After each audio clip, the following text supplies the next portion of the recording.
Olá, estamos aqui com mais um bate-papo com Cisneiros. Silvio Nascimento, ex-repórter global, não é isso? Se posso dizer, da Globo Nordeste, apresentador do NTV. Começando, Silvio, o que foi que fez você adentrar na política? Eu estava conversando com você um pouquinho antes e lhe fiz uma pergunta. Você já foi candidato antes, não foi? Já teve experiência partidária, experiência política? O que foi que aconteceu? Antes eu queria cumprimentar a você, Cisneiro, ao meu irmão Marcelo Torreão, enfim, a todos os internautas que estão acompanhando essa live neste momento e depois vão acompanhar também, vão assistir a gravação. Claro. Na verdade, assim, minha formação acadêmica é Direito. Eu sou formado em Direito pela Faculdade de Caruaru, que hoje é chamada de A6, é a antiga Faculdade de Direito de Caruaru, hoje é A6. Mas a minha vida inteira eu passei com comunicação. Comecei a carreira em rádio, depois televisão, depois agência de publicidade, produtora de vídeo, gráfica digital. Então passei minha vida e passo minha vida hoje também na área de comunicação. O que me leva à política, na verdade, é esse sentimento que o brasileiro hoje tem, o brasileiro pernambucano, o garanhuense, tem de mudança, que a gente precisa realmente mudar. Existe hoje uma indignação com tudo que está posto aí, né? Com tudo que a gente está vivendo aí. Eu estava dizendo para você há pouco que a gente quer fazer uma entrega melhor para os nossos filhos, para os nossos netos. Isso a gente só vai conseguir se a gente levantar a cadeira, se a gente sair, se a gente participar ativamente do processo político, porque nada muda se não for através da política, infelizmente. Hoje há um desgaste muito grande com relação à palavra política. Verdade, o pessoal fala em política, já tem ojeriza, né? Fica ressabiado com relação à política. Por isso que eu entendo que está mudando. Antigamente a política invadia a vida do cidadão. E desta vez não, sabe, Cisneiro? Tem que ser o caminho inverso. Sim, o cidadão tem que invadir a vida política. Para que a gente o outside, exatamente, aquele que está do lado de fora. Nós temos que tomar as rédeas e tomar os rumos, definir os rumos do país, do nosso estado, da nossa cidade, entendeu? Verdade. Porque só assim a gente consegue mudar a vida da nossa própria família, a nossa própria vida, entendeu? É quando você participa ativamente desse processo que é democrático, mas que hoje, infelizmente, o espaço foi aberto, os homens de bem não ocuparam, os maus ocuparam. Então chegou a hora realmente do cidadão de bem tomar conta da política aqui no Brasil e em Pernambuco. Realmente a gente vê aí em pesquisas eleitorais, em conversas que a gente tem, a maioria das pessoas não querem mais votar em ninguém que está aí, né? Nos políticos, seja de direita, de esquerda, de centro, o pessoal está decepcionado. O desgaste é muito grande, porque assim, é muito complicado e é revoltante, dá uma indignação a gente saber que a gente tem que trabalhar, a gente teve que estudar, se esforçar, trabalhar, que a gente trabalha muito, e para ganhar pouco. Enquanto isso, de um outro lado, um político que já ganha muito, propriamente falando, já ganha muito, regularmente falando, e ainda se passa para ser uma pessoa fora da lei, para ser um marginal, ser um bandido, que vai usurpar os cofres públicos e tirar dinheiro da saúde, tirar dinheiro da segurança, tirar dinheiro da educação, tirar dinheiro dos aposentados. Então, realmente é uma situação revoltante, sabe, Silvio?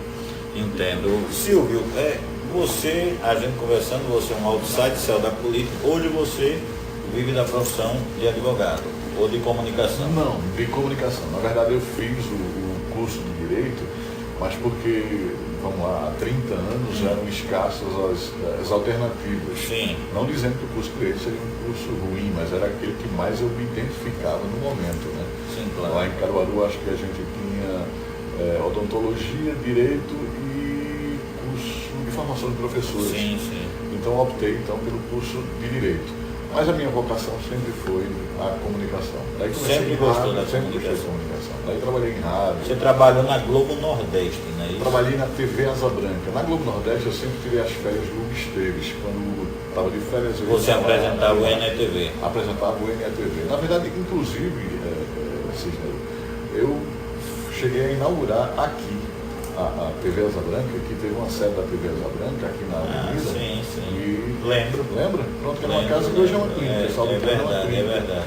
Então eu cheguei a inaugurar aquela casa. Depois o estúdio abraçou para ser uma galeria, mas antes era uma casa aqui na Avenida. E eu fui quem inaugurei naquela época, 1991, 1992. A TV Asa Branca inaugurou em 91 e eu fui o primeiro âncora da TV Asa Branca.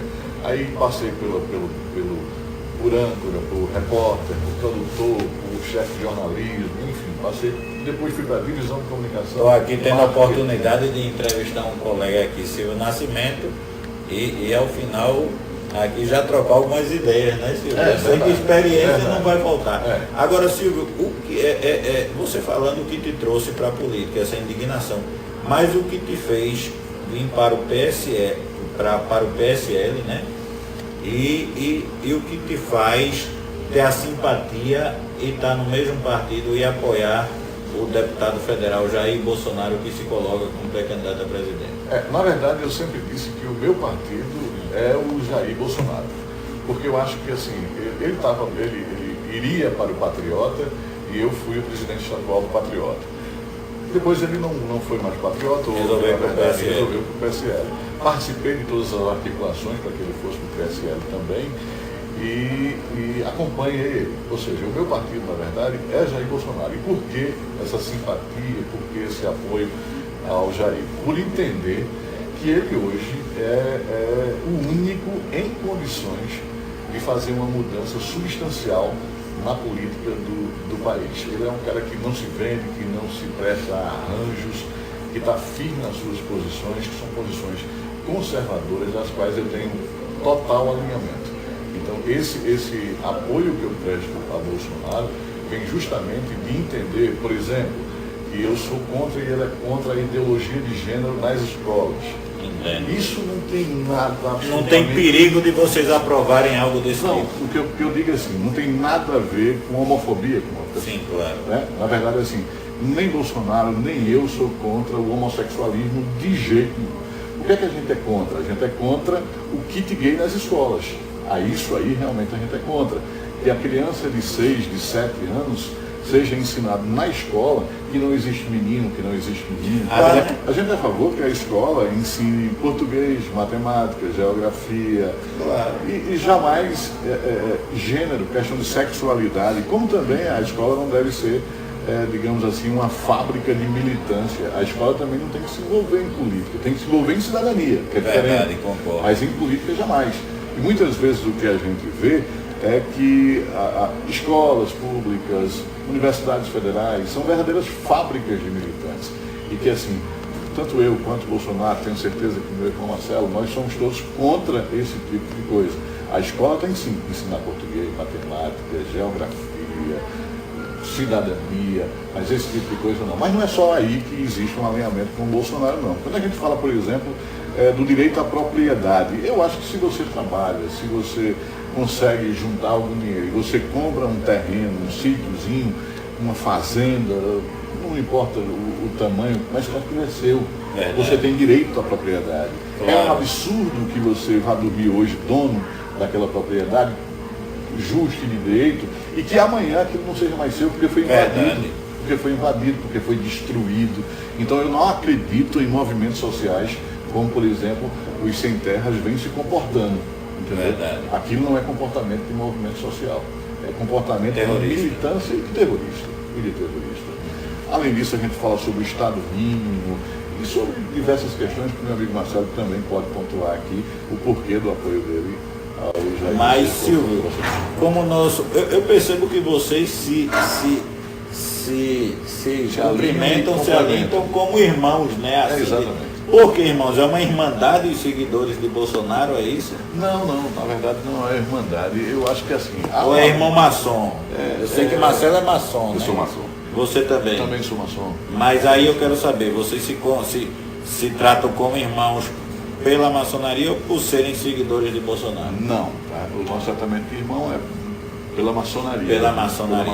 Mas há uma afinidade muito grande entre claro, eu e o Marcelo, afinidade de pensamento, afinidade nesse apoio a Bolsonaro, mas o o tratamento de irmão é pela maçonaria, como os irmãos maçons. Você falou da questão da afinidade de você e Marcelo. Aí eu lhe pergunto, você hoje vem para Garanhuns lançar sua pré-candidatura no evento que vai ter aqui no CDL, né, às 19h30, não é isso? Esse é um evento do PSL que está lançando os seus pré-candidatos, não existe uma candidatura ainda, né? Nós estamos apresentando à sociedade os pré-candidatos, isso vai acontecer hoje a partir das 19 horas, salvo engano, na CDL. CDL Garanhuns. No CDL Garanhuns. E aí a gente vai ter, eu vou estar lá, o Marcelo vai estar lá, o Tiago vai estar lá, o Marcos Amaral também vai estar lá. A gente ia ter outras duas ilustres presenças, eu digo assim, que seria a do Luciano Bivar, mas infelizmente não vai poder vir, porque está recebendo um pessoal que chegou do exterior aí. E também a do nosso pré-candidato ao Senado, o Gilson Machado, que infelizmente está acometido de uma gripe muito forte já há cerca de uns 4, 5 dias e não vai poder estar aqui conosco. Mas assim, tanto o Luciano quanto o Gilson gravaram suas mensagens que serão exibidas hoje lá, para que o pessoal tome conhecimento não dessa irmandade, mas desse grupo forte e unido que apoia Bolsonaro. Me diga uma coisa, Silvio, trazendo aqui para a realidade de Garanhuns, que eu sempre converso muito com o Marcelo, e a gente sempre fala desse bairrismo, Marcelo sempre apoiou muito uma candidatura da terra, tanto é que está se colocando como candidato. Exatamente. E a gente sente que Garanhuns quer votar em alguém da terra para estadual e até talvez para federal. Aí eu lhe pergunto,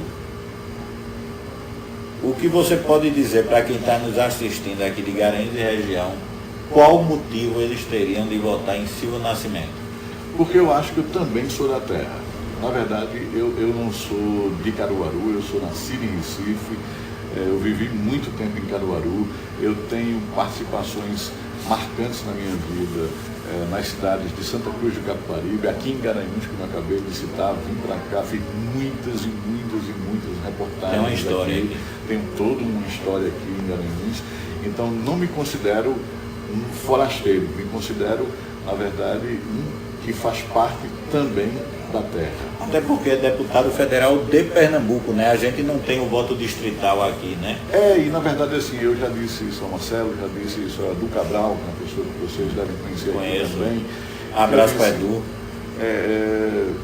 A gente alcançando a vitória, e vamos alcançar se Deus quiser, eu terei também um escritório aqui em Garanhuns. Você pretende ter um escritório fixo aqui em Garanhuns? Onde você viria de quanto em quanto tempo? Em Caruaru, em Garanhuns. A gente sabe que a vida de um parlamentar corrida atribulada. Ele passa a semana em Brasília e volta para a sua base, para o seu estado, na sexta-feira. Ele vai ficar aqui a sexta, o sábado e o domingo, né?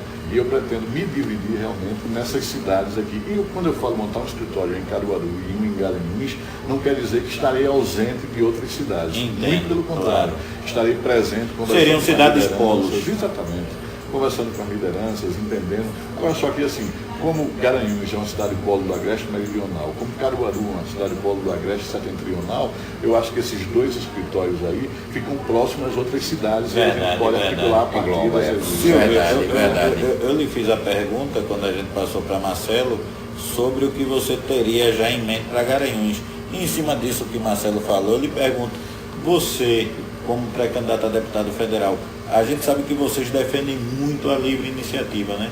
O que seria essa livre iniciativa e esse Estado mínimo que vocês defendem? Nós somos liberais na economia. Chegando aqui, nosso amigo Moacir aqui, trabalha com o nosso amigo Rivaldo Calado, dando um alô aqui, Silvio Nascimento e Marcelo Torreão. Mas continuando, Silvio. Nós defendemos, na verdade, a economia liberal, né? De mercado. A economia liberal do mercado. Com isso também é o Estado mínimo. A gente acredita que, na verdade, quem tem que gerar emprego não é o poder público, quem tem que gerar desenvolvimento não é o poder público. O poder público, os governos, eles têm que gerar condições para que isso aconteça, não é verdade? Assim, a partir do momento que você tem uma menor carga tributária, a partir do momento que você tem infraestrutura, você dota a região de infraestrutura, o desenvolvimento vai acontecer, a geração de emprego vai acontecer. Quando você me pergunta, por exemplo, o que é que você pensa para Garanhuns, aí eu lhe respondo. Eu vou estar balizado e vou estar fundamentado nos projetos dos deputados estaduais, como é o caso aqui do irmão Marcelo Torreão, que vai levar esses projetos para a gente e que a gente vai correr atrás, fortalecer esse pedido, essa solicitação e esse projeto.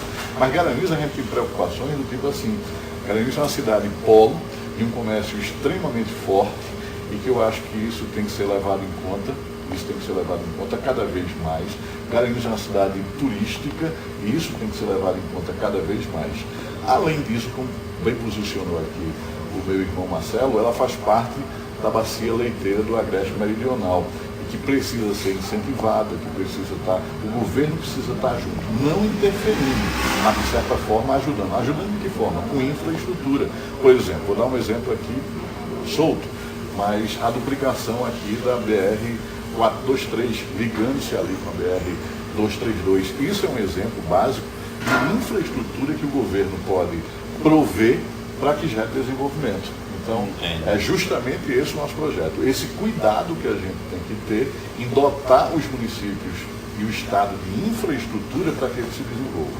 Marcelo, antes de perguntar, Marcelo, perguntar a você, se você como deputado federal, defendendo esse Estado mínimo, você é a favor de um plano mais radical, digamos, de privatização, e privatizar tudo, Petrobras, Banco do Brasil, ou como seria? Não, hoje nós temos mais de uma centena de estatais. E dessa centena de estatais, cerca de 80% dá prejuízo. Então, 80% dá prejuízo. Elas existem mais como cabide de emprego, elas existem mais como oferta para os partidos quando apoiam. E eu acho que isso aí não pode existir. Mas aquelas estatais que dão um lucro, como Petrobras, próprio Banco do Brasil, a Caixa Econômica. Voltando a dar lucro, né? Que estava dando prejuízo à Petrobras depois dos escândalos. Exatamente. A questão da gestão, né? A questão da gestão política, a gestão administrativa até que existia, mas a gestão política acabou interferindo e quase destruindo um patrimônio patrimônio que eu digo aqui estratégico como é a Petrobras. Então, a nossa defesa é que existam as privatizações, mas não daquelas estatais que a gente considera estratégicas. Até porque a gente sabe que na Europa tem, por exemplo, a Vivo aqui no Brasil. Para quem não sabe, a Vivo é uma empresa privada, mas a dona da Vivo é a Telefônica, que é estatal na Espanha. Exatamente. Então a questão é gestão, né, Silvio? Existe um medo muito grande, principalmente do pessoal alinhado mais à esquerda, em relação às privatizações. E aí eu lembro, na época, a privatização da CELP aqui em Pernambuco, existia um medo terrível. A partir de agora, a conta de luz vai lá para cima, o pobre vai voltar trocando dinheiro, não compensa para uma empresa privada ir colocar energia elétrica lá na zona rural, porque o valor é muito baixo, ia se acabar tudo. E a gente vê que isso não existiu, entendeu? Na verdade, o que é que tem que haver? As agências reguladoras têm que estar firme e forte na fiscalização para que isso não aconteça. Isso é contrato. Seria um absurdo que a gente fechasse um contrato sem essas amarrações, não é verdade? Então hoje, muito pelo contrário, a gente hoje é melhor servido do que quando a CELP era uma estatal. É verdade, então o Estado ele não precisa prover, né?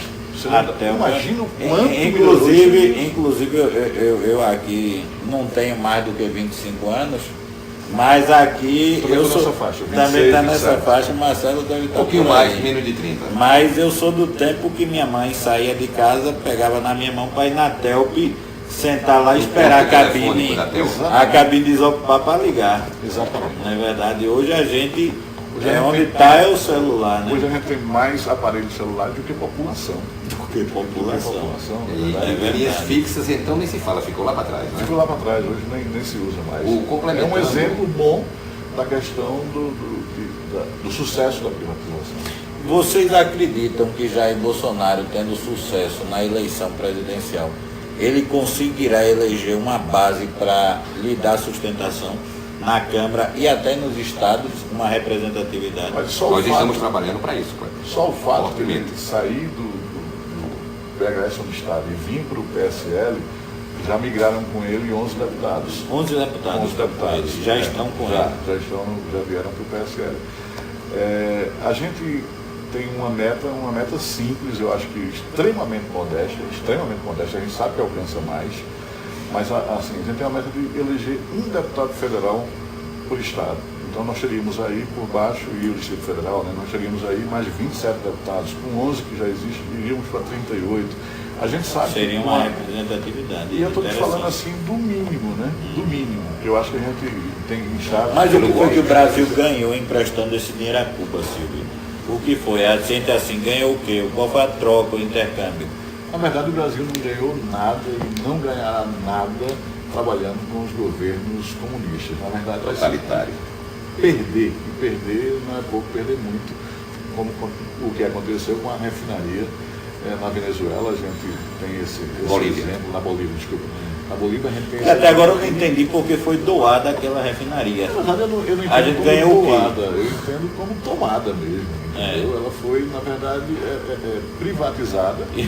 A força de graça. A força de graça. A questão da pessoa brasileiro que foi estatizado, né, que sai daqui do Brasil e que vira fumaça, bilhões e bilhões de reais, que poderiam ter sido empregados muito bem na saúde, na segurança, na educação, na inteligência policial. Um dos grandes problemas que a gente atravessa no Brasil é a questão da segurança, é premente.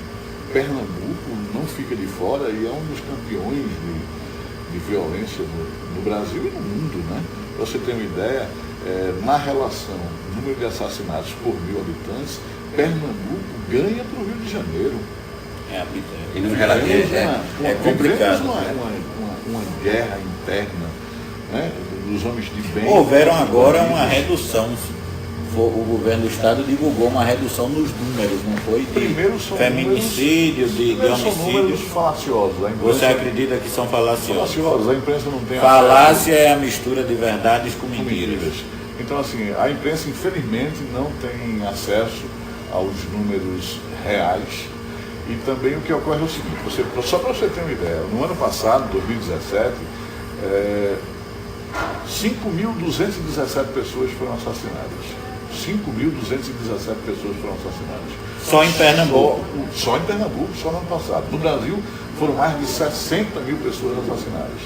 Mas em Pernambuco, pouco mais de 5 mil. Por diversas causas. Por diversas causas. Homicídio, latrocínio, etc. E o que a gente enxerga é que o governo Paulo Câmara passou 3 anos na inércia para quando chegar agora, no ano de final de 2016 para final de 2017 para 2018, aí começou a fazer investimentos na segurança. Aí eu lhe pergunto, mas não seria uma ação eleitoreira a esse ponto, não? Porque nós estamos em 2018, ele precisa se reeleger, ou pelo menos ele quer se reeleger, e eu espero que a população de Pernambuco não caia nessa falácia, como a gente está citando agora há pouco, entendeu? Por quê? Porque quando ele passar mais 4 anos, ele não vai precisar se reeleger. Imagine que ele precisando dessa reeleição, ele passou 3 anos aí na inércia. Se por acaso, e eu espero que não, ele se reeleger, aí será uns 4 anos de inércia. Aí esse número tende a aumentar. Você acredita que o Estado vive uma inércia? Completa. Olha, é um absurdo, a gente estava vendo, principalmente na área de segurança. É um absurdo o que a gente soube, o que a gente viu há cerca de uma semana, 15 dias, que os policiais houve uma ordem, uma determinação, para os policiais desligar o ar-condicionado a partir das 5 da tarde, andar em velocidade moderada e evitar frenagem bruscas. Tudo isso para economizar combustível. Então quer dizer que se o bandido vier, ele tem de ter cuidado na freada e na acelerada. A pressão... Ou então estapafúrdia essa ordem, que logo em seguida... Agora, parece brincadeira, né? O governo Paulo Câmara não teve a hombridade de dizer assim, olha, o governo voltou atrás e colocou a culpa no comando da polícia. Colocou a matéria sai daquele jeito. Como o bode expiatório e jogou para lá. Se a população tivesse aprovado, talvez tivesse... Tinha seguido daquela forma, né? Assim, é um absurdo você ver hoje uma viatura com 2 policiais. 3 no mínimo, não é o ideal. 3 no mínimo seria o ideal. Aí você vê hoje as viaturas são com 2 policiais. Me diga uma coisa, como é que um policial pode conduzir e ao mesmo tempo se defender de quem está ali alvejado? Entendeu? O que não há é investimento, o que não há é número de policiais na rua, entendeu? Mas os comandantes, a tropa está engajada. Estão fazendo as tripas corações. Exato, só está desestimulado no momento. Isso. Porque realmente não é fácil. Você, qualquer policial sabe que uma viatura deve sair no mínimo com 3 pessoas e sai com 2, é o que a gente vinha falando. É um engodo, é uma colocando falácia, a vida dos engano. policiais em risco. E da população também. E da população, também estão em risco. Os policiais estão em risco, a população. Hoje o policial tem mais medo de um juiz do que necessariamente de um bandido. Exato. Porque o juiz é ruim? Não, porque hoje existe audiência de custódia, porque hoje existe uma série de fatores. Direitos humanos envolvidos Uma nesse série de processo. fatores que o bandido daqui a pouco está livre. O bandido e, infelizmente, em muitos casos, o bandido e o policial moram na mesma comunidade. Nós o bandido temos- sabe exatamente onde ele mora, quem é a família dele, e ele tem medo. Nós Ele tem temos, medo de agir. Kleber Silva, Convivência homens mesmo, altamente... da rotina das nossas cidades, que vive um absurdo. A gente soube agora, no caso lá, acho que foi Vitória de Santo Antão, né? A questão do estupro lá, que quatro moças foram estupradas, 4 estudantes foram estupradas. Foi. Entendeu? Então a gente Isso vive. hoje foi o Há poucos dias atrás. Há poucos dias. Então a gente vive essa rotina. Não precisa nem precisa o governo do estado tentar maquiar os números, tentar esconder os números, porque a gente vê a violência na porta da gente, no quintal e no jardim. O governo do estado só veio tomar algum tipo de atitude com relação à violência, quando já estava gritante, quando mais de 5 pessoas já tinham sido assassinadas, e enfim, quando uma pessoa pública, que foi meu companheiro, o seu companheiro de trabalho, que foi o Alexandre Farias, Verdade. foi alvejado com um tiro na cabeça, entendeu? E que passou e que passa pela situação Verdade. que está, é que o governo do estado veio tomar algum tipo de atitude. Acho até que, por exemplo, lá em Caruaru surgiu o Biesp, e que deveria, no fundo, ter uma homenagem em vida ao nosso amigo, ao meu companheiro de trabalho, o Alexandre Farias. Você tem mantido contato com o Alexandre ou não, Silvio? Como Na é que verdade, ele eu está? tenho conversado com companheiros, tenho conversado com pessoas que sempre vão lá. A situação é de recuperação, mas não posso dizer que é uma recuperação rápida, né? A gente fica aqui. É um processo. É um processo lento. Ele teve que fazer uma cirurgia para complementação do crânio, mas já voltou a falar. Ele até mandou uma mensagem. Exatamente. Então a gente tem muita esperança que ele se recupere. Agora não é uma coisa rápida, você Claro, é uma coisa claro. E de um esforço enorme que eu sei, e essa força de vontade, essa força eu sei que o Alexandre tem. Marcelo, eu preciso, Você eu vou deixar. interfere em absolutamente tudo no Estado.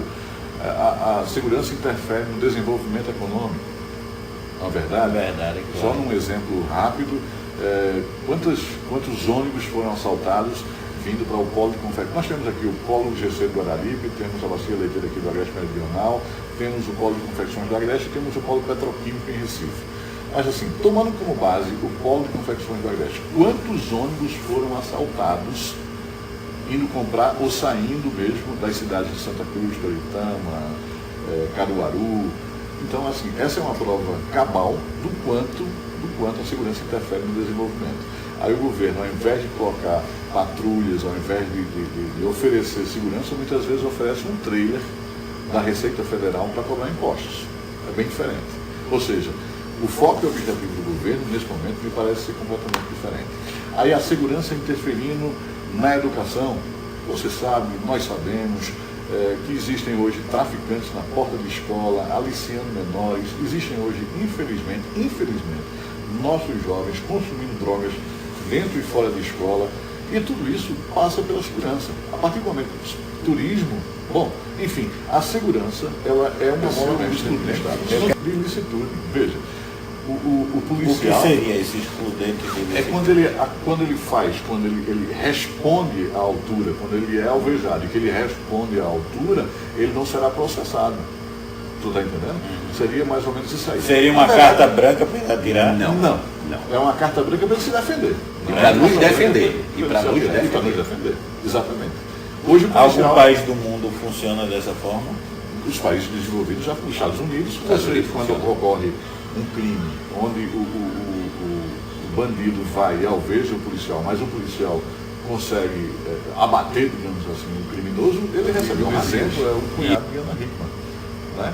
Que em defesa da vida de 3 pessoas, da dele própria, da esposa e da Ana Hickman, o rapaz entrou no hotel, alvejou, e ele conseguiu tirar a arma e abater. Aquele caso ali gerou até uma certa polêmica, né? Porque o Você rapaz faria- já você- estaria... Você faria o quê, Cisneiro?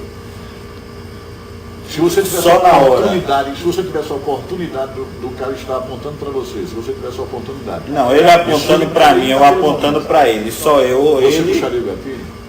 Obviamente acredito que sim. Puxaria o gatilho. Eu ou ele, um de frente e por não é outro. muito Agora, óbvio, né? agora a questão é que ali naquele caso ali, até onde eu soube, o rapaz já estava imobilizado, né? Aí Ele responde. foi por na isso. nuca, se eu não me Ele engano. responde por isso exatamente porque entenderam como poderia um ditador armar a população. Bolsonaro hoje ele é a favor da gente acabar com o estatuto do desarmamento. Ele acha que o cidadão honesto, sério, de bem, tem que ter uma arma para se defender. Aí vem a esquerda e quer deturpar os fatos e diz assim, Bolsonaro ganhando vai distribuir arma. Não tem nada disso, gente. Não tem nada disso. A Ele questão vai dar o direito de de você ter ou não. ter ou não. Agora veja, para você ter uma. Segundo, você vai passar por avaliação psicológica. Terceiro, você não pode ter antecedentes criminais. E quarto, você tem que passar por um treinamento. Que Então, já é assim hoje, né? não é. Está na mão do bandido. E a caneta, infelizmente. Só falando aqui pro pessoal, Silvio, como a gente aqui, o programa é ao vivo e a gente aqui depende do sinal de internet, então deu um lagzinho, uma pausa, mas já voltou ao normal. Eu tinha perguntado a Silvio Nascimento e a Marcelo, que vai responder em seguida, mas eu perguntei primeiro a Silvio, se essa simpatia pelos quartéis, essa simpatia pela farda, pelo exército, pelos militares, isso não poderia se transformar numa ditadura de direita, num possível governo Bolsonaro. Apesar que, antes de você responder, eu quero ouvir sua resposta, mas até, acredito eu, o exército não precisa de eleição para ter ditadura, ele toma. Mas me diga lá. Na verdade, eu nem considero que a gente teve uma ditadura militar. Eu sempre chamo que a gente teve um governo militar. Você não concorda que foi uma ditadura militar? Não concordo que foi uma ditadura militar, não. Ditadura militar que você podia ir e vir, ditadura militar que você dizia, não, eu vou aqui nos Estados Unidos, vou aqui no Chile, e você ia e voltava. Ditadura Dois Cuba. partidos políticos operando, Congresso aberto, funcionando, Ditadura eleições Cuba. diretas Que você tem que para fugir do prefeitos, país. para vereadores, para deputados, só não para prefeito de instâncias hidrominerais, prefeito de capitais, só. E governadores. Você, Marcelo, que viveu a ditadura, você tem a liberdade de circular livremente? Completa. Eu posso dizer que a nível de segurança e em outros índices também foram os momentos melhores da minha vida. Eu saía de casa tranquilo, minha família você não se não viveu a preocupava. ditadura, você viveu o governo militar. Mas Exatamente, voltando a lhe exatamente. voltando a lhe responder. Veja, se um presidente se propõe a, no futuro, ser um ditador, se propõe a ser autoritário, ele não seria um presidente armamentista. Hoje, Não daria armas à não daria- população. Hoje a gente quer o fim do Instituto, do Estatuto Do desarmamento. do desarmamento.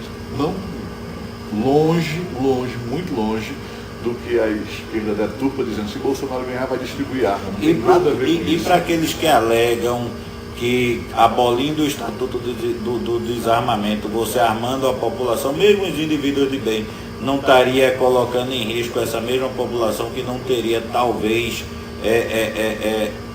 a educação, a condições de É isso que eu usar essa falei. arma. Para o cidadão. Tipo ter no uma trânsito, arma, o camarada é um cidadão de bem, acaba o Estatuto de Desarmamento, compra uma arma, bota dentro do carro, chega no trânsito, briga, mata o cara. ele deixou de ser um cidadão de bem. A partir desse momento ele deixou de ser um cidadão de bem. Exatamente. Ele não valorizou a vida e ele chegou e tirou e matou alguém por um motivo fútil. Aí eu faço uma Ele analogia, tem que assim. cumprir e tem que pagar pelo crime que cometeu. Quando a gente fala de ter arma, a gente fala de ter, primeiro, comprar uma arma registrada, segundo, antecedentes criminais, terceiro, avaliação psicológica, quarto, treinamento. Então não é chegar e distribuir arma, é entregar a arma a cidadão de bem. Aí alguém vai me perguntar, certo, mas já não existe a polícia para fazer isso? Aí eu lhe pergunto, e por que existe o bombeiro, a gente não precisa de ter um extintor na empresa da gente? É claro que a gente precisa. Claro. Então, No carro, assim, né? nós queremos, no mínimo, ter o direito à defesa. Só isso. Nada mais do que isso. Ninguém está querendo armar a população e dizer assim, olha, vão aí e discutam, briguem e atirem. Então quer dizer que pelo que eu estou vendo aqui, Silvio, você sempre colocando de uma forma muito leve, e o Marcelo aqui também, eu vou até dizer aqui, até Marcelo brinca comigo, né? Que Marcelo diz, diz comigo que eu ainda vou ser um eleitor de Bolsonaro. Eu admito que eu hoje não tenho candidato em que votar. Não tenho até estou meio decepcionado com os nomes que está aí. Mas pelo que eu estou vendo, da forma que você coloca, também não estou declarando voto aqui, longe de mim, mas parece que Bolsonaro não é esse bicho papão. E não é. De forma não alguma. é. Também não é o salvador da pátria.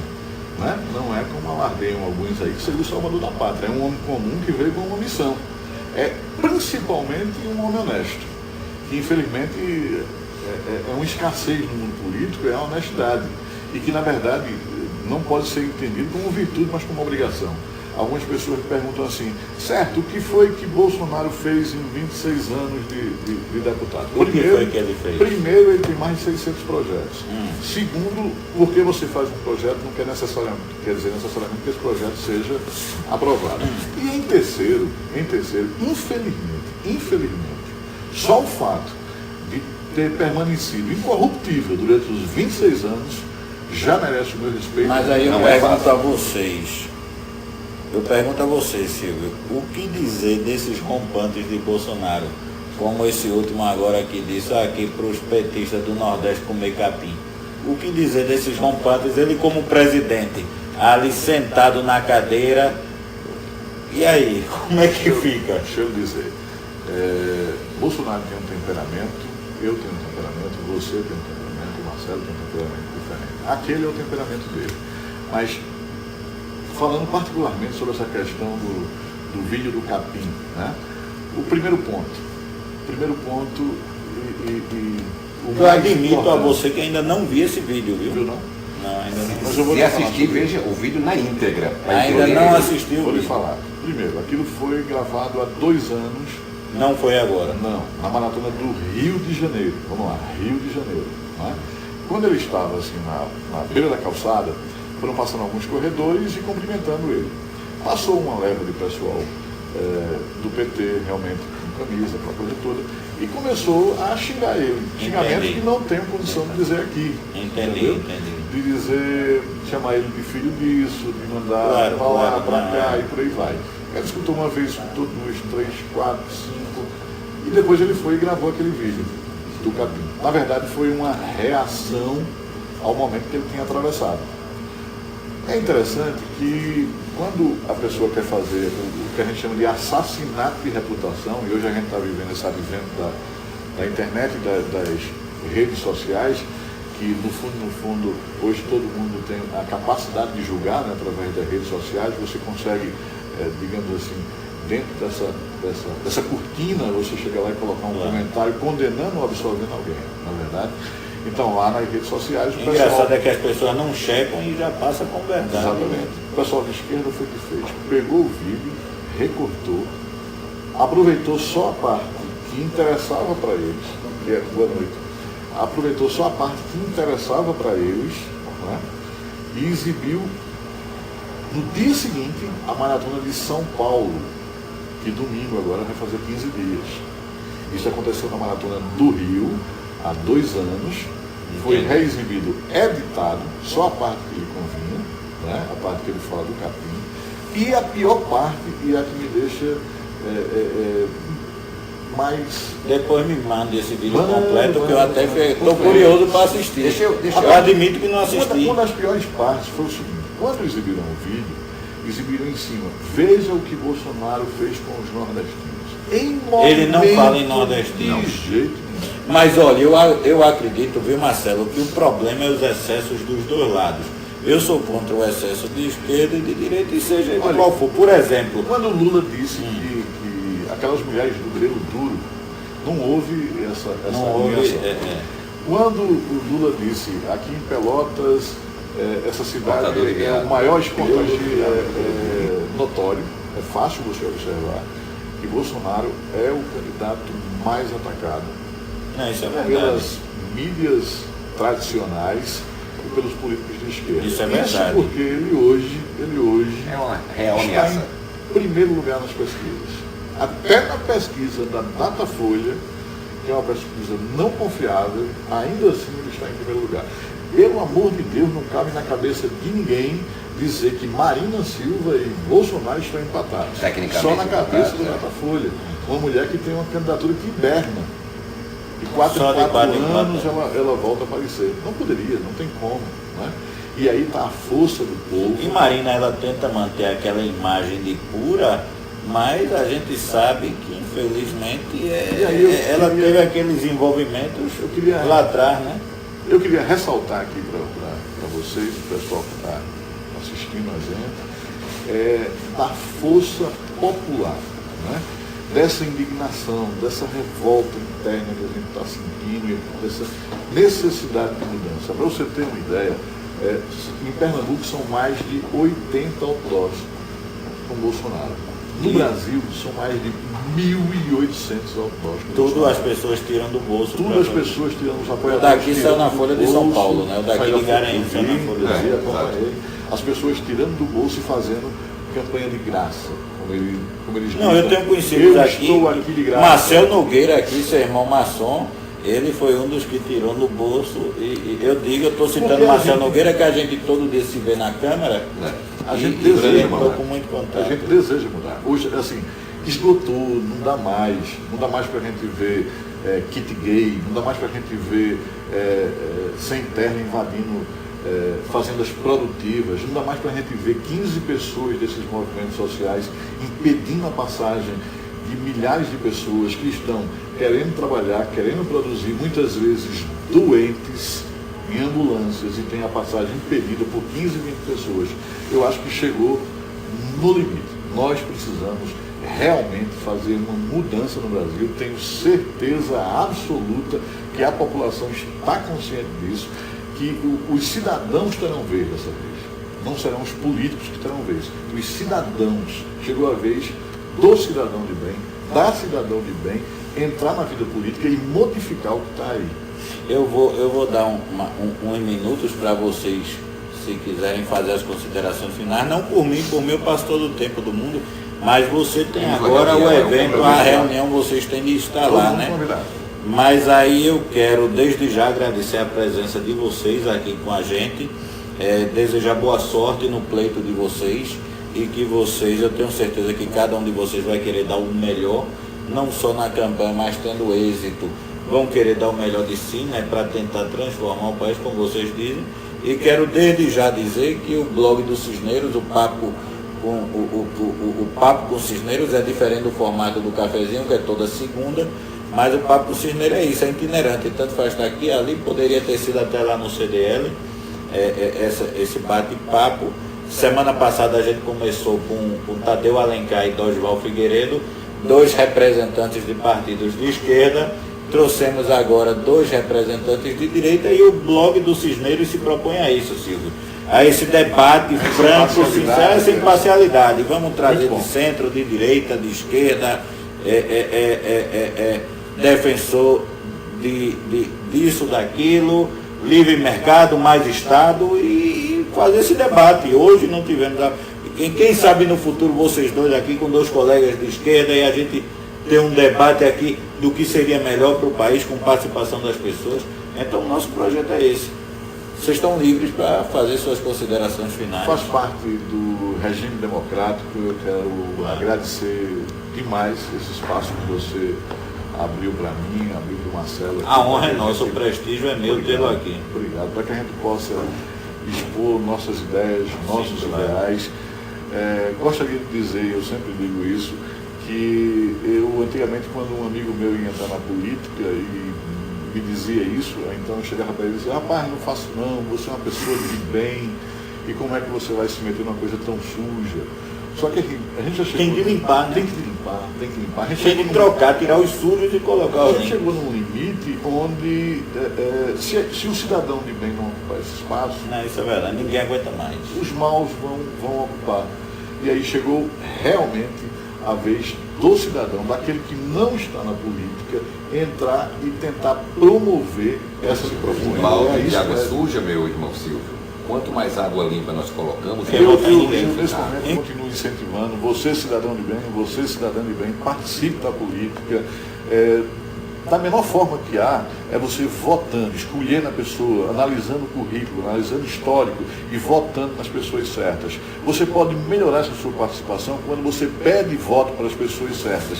E você pode ainda mais melhorar quando você se candidata, quando você vai para o pleito para tentar fazer uma mudança. Então eu gostaria aqui, Cisne, de reiterar e relembrar os nomes que estão conosco nesse pleito, né, que é o Claro.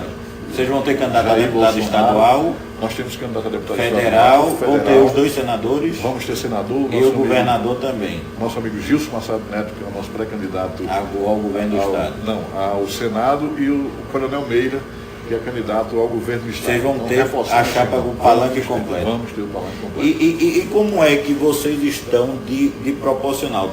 Quantos candidatos a deputado federal o PSL pretende ter em Pernambuco? A gente não consegue dizer isso ainda, Hoje pela não. distância. Ainda vai ter as convenções, As coligações, mas a as chance que doutoras, tenha, então a gente pretende não- coligar não. com mais alguém? Com certeza vamos coligar, com certeza vamos coligar. Claro, dentro de critérios. Mas pelo que eu estou vendo, claro que não. Então vocês não iriam coligar nem com nenhum partido de oposição, hoje como os que estão aí, Olha, MDB, partidos de esquerda estão completamente Nenhum. descartados dentro da coligação conosco. impossível coligar com o PCdoB. Impossível, inimaginável. Não tem como, não tem como. PCdoB, PSB, toda PSDB é pelo visto amor de como Deus. por vocês? É socialista, é socialista. PSDB é Ah, o esquerda. PSDB é uma esquerda disfarçada. É uma esquerda disfarçada.